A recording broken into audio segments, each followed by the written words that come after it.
Hi, this is Paul Evans. Behind me, you can see the framework for the 10-day launch formula. This is a simplified approach to allow you to launch successfully with a minimum number of pieces, but the most powerful approach that you can take. So as you can see there's engage, there's ignition, and there's G-force. So engage is the first 3 days. It's where you want to announce what you're doing.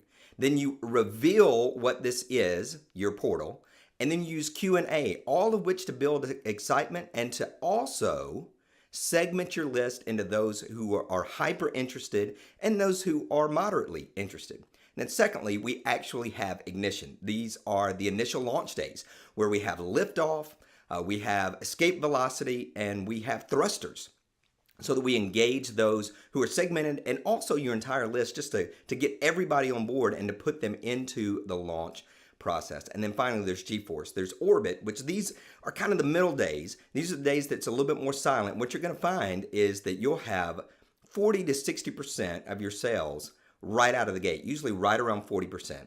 Then you'll have about 10% sales in the middle of the launch. And in your last 24 hours, you'll have 50 to 60% of your sales come in, especially when you do an announcement the last 2 hours. So G-force is all about orbit, re-entry, and then terminal velocity. This is when you're closing it down for that last 24-hour period, and you're also doing a final email 2 hours before it closes out. So that's the overall framework. We're going to step by step through this to give you ideas and concepts to use in your emails, how to set it up, what we're trying to create emotionally and intellectually within your audience, within your market, so that you can have a successful launch. As I always say, success is not an accident.